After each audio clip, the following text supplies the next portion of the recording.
Right then, this is a walk around video, and this is for a Honda Civic 2.2 EX diesel.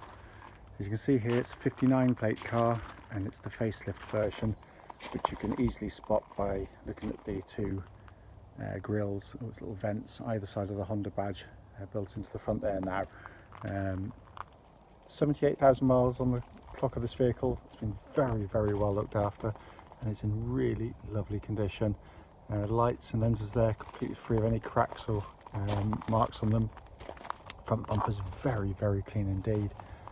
Bonnet itself with only the very lightest stone chipping. There's a couple there obviously, of course there will be, with the mileage, but far better than most in this colour and mileage. Coming down the near side of the car first, really smooth in the panels, as you can see there. Front wing's very clean. Near side front alloy, generally very good, just with a tiny bit of curbing right on the outside edge there, which you clearly expect on the near side of any car. And to come down the near side, there was a couple, I think there was one, possibly two, tiny little car parking dinks, but really tiny. Oh, here we are.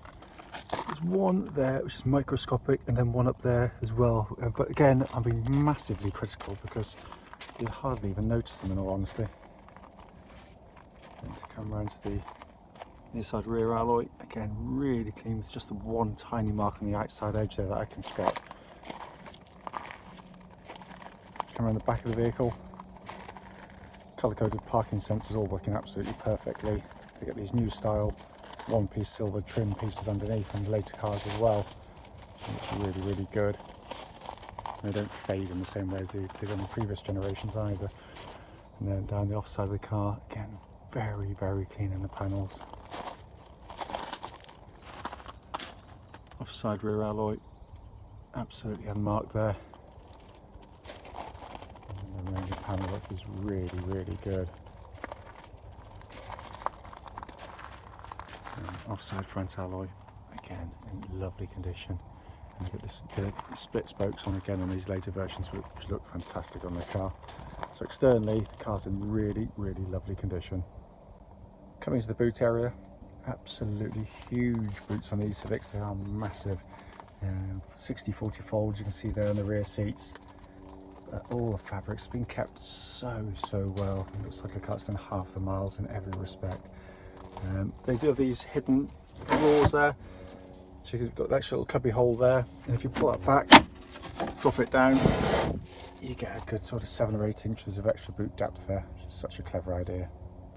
Coming to the back of the car now, rear doors open at 90 degrees or virtually, so it gives you brilliant access.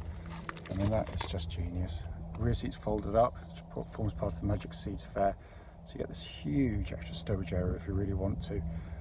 Full set of original Honda mats, by the way. Drop them down, beautifully engineered as you expect by Honda. Pull the lever up and it drops down just like that. With the seats down, you can see the rear leather seats there. In absolutely beautiful condition, hardly been used at all. And tons of rear leg room. And bear in mind those seats are there set for me, and I'm over 6 foot tall, so they would offer even more room if someone was sort of slightly shorter than me in the front. Passenger door card on the front here, as with the others, in beautiful condition, including the little recesses. Footwell area, absolutely as clean as a whistle. And the front passenger seat there, in all honesty, doesn't look as though it's ever really been sat in. It just looks absolutely as new. Driver's door card, again, beautiful condition. All these trims now, far more scratch resistant on these later versions. I mean, kept really nicely. Again, footwell area, driver's side, really good condition. And driver's seat, as with all the others. But beggars believe that the car's done the miles it's done, in all honesty. Sat inside the car now, engine's running through this section so you can see the dashboard illuminated. And the dashboard looks absolutely as new. It's in beautiful condition. And that is actually the view you get as a driver. What I maintain is the best dashboard in this class by a mile. It looks absolutely fantastic. And as I say, it's been kept wonderfully. Hopefully you can see in there 78,351 miles. And there's no warning lights at all whilst the car's running here, as you can see. But as I said, just been kept really, really beautifully. Obviously heated seats and leather, all working absolutely perfectly in the car as well. Just to quickly show you, owner's manual pack is here, as is the lock and wheel nut key for the car as well. Finally, just to come under this beautifully prepared and presented engine bay by Honda, absolutely fantastic. CTDi engines, no cam belts on them, they're cam chain driven, so no big surface looming, and they don't use the DPF filters, which is causing a nightmare for lots of manufacturers. One nice thing I love on these Hondas, quite often you find when it comes to servicing, if you do it yourself or get garages, the filters are either underneath somewhere, scrubble underneath, or they're wedged underneath in here. They're really hard to get at. Honda, just brilliant. There it is. It unscrews out of there, so there's no sort of messing around, and it positively encourages good service and maintenance of the car. Right then, this is a quick road test video, and this is for a Honda Civic 2.2 EX diesel.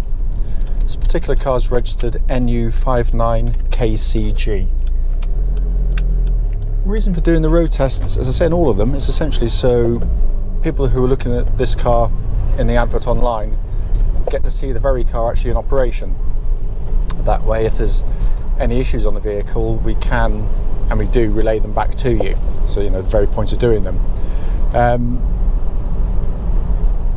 The road test is also done on part of the test drive route offered to customers, should they be interested in purchasing the vehicle.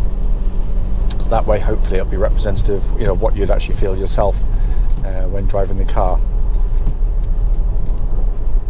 So starting with the engine of the vehicle, fabulous engines, of course, 2.2 CTDi. This one starts instantly, settles to a completely even idle, whether the clutch is in or out. It's exactly as it should be. Pulls just so sweetly through the rev range. It's very un-diesel-like in the sense that it actually has quite a broad rev band in which it can operate. It doesn't just kind of fall off a cliff at one end and be flat as anything at the other. It's very linear and smooth through the whole thing, and very refined in the process as well. Only in the lower gears do you particularly know it's diesel. Up and running, it's, you know, very hushed indeed. Worth pointing out, there's absolutely no warning lights on the dashboard at all relating to the engine or any other part of the vehicle. Engine then feeds through clutch and into gearbox. Clutch on the car, smooth, silent in operation. Bike point is exactly where it should be on a pedal travel as well, so all in very fine order there. Clutch then feeds through into the 6-speed manual gearbox, which I've said on many an occasion before. I think this is a wonderful, wonderful gear change, and this one's typical of the breed. Very, very slick gear changes. They feel just so beautifully defined and engineered. A sign of a company that does care about the quality of gear changes it puts in its cars, as Honda always have been. They get these primary controls so well sorted on their cars. I do apologise, it's a filthy, horrible day, so this might be a slightly darker video than normal, even though it's the middle of the day. But the gear change, as I said, is a very, very fine example of a wonderful change indeed. I can't feel any slack or play in the gear change at all. All feels exactly as it should be. Steering on the vehicle, which is a real strong point on these Hondas. It's got a lovely power steering system, very, very direct, very quick in operation, but it's perfectly tuned to the chassis of the car. It's no good having quick steering if this chassis can't keep up with it, in effect, and this one does perfectly, of course. Steering tracks absolutely bullet straight. There's no vibrations at all coming back through the steering wheel of the car at this speed or any speed up to the legal limit, the speed at which obviously I'm allowed to drive the car. Chassis of the vehicle, as I've suggested already, it's a very dynamic chassis. The corner's lovely and flat. Body control's really kept in check. There's no pitching or wallowing through the car. So for those who actually still enjoy driving, rather than just wanting to get from A to B, it's a great, great car indeed. And it rides beautifully on these sorts of surfaces. Only on sort of sharper ridges potholes, manhole covers, will it catch the suspension out, as it does on most modern cars, in all fairness. What I'm looking for on road test, by the way, is any sort of thumps or clonks coming from underneath the car that shouldn't be there, but there's nothing on it. It rides and drives exactly as it should. I'm just going to give the brakes a bit of a shove. Yeah, pedal's good. What I'm looking for again is just any pulsing or vibrations coming back through the brake pedal at all, which would suggest sort of signs of sort of warp discs or otherwise, but there's nothing on this. It's exactly as it should be.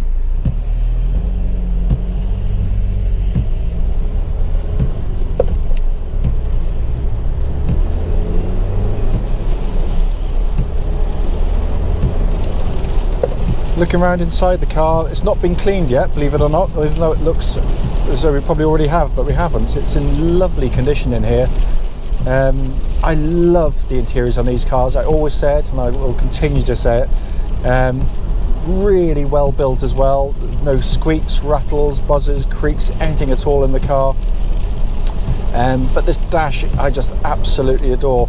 You can also tell this is the facelift model, because in 2009 became the 2010 model, in effect. Is what Honda like to call it. But they changed a few things. So here it used to be kind of a shiny plastic, which looked very nice, but with fingernails and sort of greasy fingers could make it look a little bit sort of marked quite easily. This has this kind of carbon fibre-esque look, but much better for it as well. Down here and around the electric window controls, you've got like this tungsten grey looking plastic. Again, far more scratch resistant than the early bright silvers that used to be in the car. So Honda learned their lesson with their customer feedback.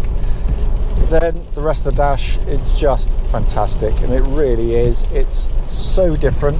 I know not everybody likes it, but I think that actually is a good thing, so it doesn't please everybody. But I just think it's one of the few genuinely interesting places to sit and drive a car, but also one that works perfectly as well. Radio's simple, easy to use, high up display there for your air conditioning system and the radio itself. Then this bit in front of me is just brilliant.